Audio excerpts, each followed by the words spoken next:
Edgy in the paddock, seems to have calmed down a little bit now, but hasn't really got anything much in the way of worthwhile form, though in inverted commas the best effort came on her only previous run on turf, though that was much less testing condition than she faces here. Berkeley Vale 2-1, 2 from 20 on the turf, half a stone lower now than when winning a soft ground handicap at this trip at Bath last May. Has had a spin over hurdles since, so 2-1.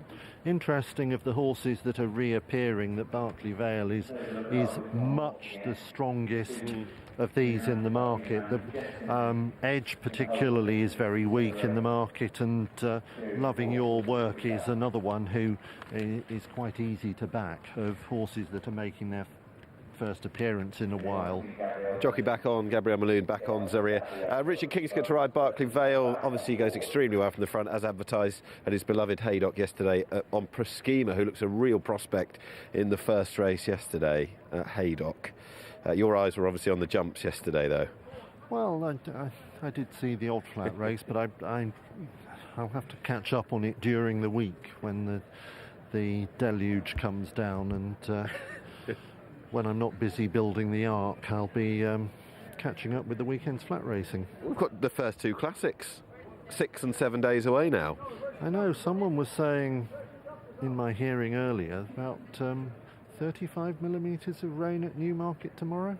That was Roger Teal, trainer of Tip to Win, the Dual Dahar winner, who he's running. I think it's his first runner in a classic as well, and he's very much looking forward to it and very much hoping that the amount of rain that was forecast won't come down. I think he suggested that it might be quite dry towards the back end of the week as we head towards those first two classics next Saturday and Sunday. Hopefully the temperature warms up a little bit as well, because this is far more Cheltenham weather than Newmarket weather. But we've got quite a delay here for our second race. We're already 5.5 minutes after the advised off time, 2:30 for this first handicap at Salisbury in 2018.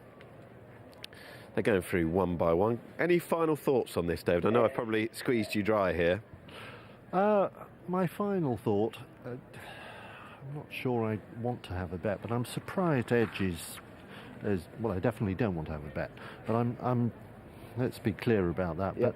But Edge looks a bigger price than I was expecting him to be. Berkeley Vale goes forward. They're hopefully going to go forward one by one now. We've got Zaria, who was a little bit edgy beforehand, but hopefully will go in no problem. And for the second time this afternoon, we can go up to the commentary box and rejoin John Hunt. We're all at the top of the stands here, and a few brave race goers huddled together, getting some cover from what is quite a biting wind up here. Interesting, Holly Doyle veered all over the track, going to post with Spike's Princess. Be interested to see where she decides to try and make her challenge up the straight. Zaria, the last one of the 8-strong field now to come in, and they're off and racing. Jumping away, the Betfred Home of Goals Galore handicap then is underway, and Berkeley Vale had as good a start as anybody to lead them through the first furlong, with Packet In joining in now on the outside to come and be the new leader after a furlong or so. Also handy is Spike's Princess towards the inside running rail, being tracked by Loving Your Work, who's patiently ridden. And up on the outside now, Zaria takes closer order as well. Born to Please not far off them. Edge shares last place with Mohoob as they race now around the top turn. And heading round there, first of all, Packet In leads by a length. Zaria in second place. Racing in third is Spike's Princess.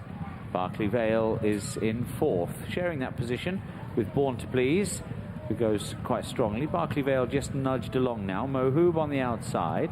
Loving Your Work is further back on the rail. And last of all is Edge. Inside the final 3/4 of a mile and down towards the 5 pole now. Packet In leads on that far side rail from Zaria. Spike's Princess still right in behind them in third. Berkeley Vale switched out now to get some more daylight, thinking about that challenge. Loving Your Work has closed up, but is amongst horses now. Racing next to him is Edge, and on the wide outside, that is Born to Please. Mohoob is the one who's struggling as they come now and straighten up to the final 3 furlongs. Approaching that marker, the leader is still Packet In. Zaria There's plenty of room on the far side for Spike's Princess if good enough. Berkeley Vale and Born to Please coming there pretty strongly. Edge being cajoled along as well as they now race down towards the final 2 furlongs. In the middle of 3 leaders, Berkeley Vale right there with a chance. On this side is Born to Please, and Born to Please quickening up nicely under Jason Watson. Zaria's in behind them, and then plugging on is Loving Your Work with that big white face. Born to Please, though, in front inside the final furlong. Edge trying to stay on as well for a place perhaps, but up towards the line it is Born to Please. Born to Please for Jason Watson. Win with great authority. Second place, Loving Your Work. Edge was third. Zaria finishing in 4th place ahead of Berkeley Vale, who weakened quite tamely. Born to Please wins, and wins quite nicely as well. Proves she wanted this far and won first up. First go for 188 days here.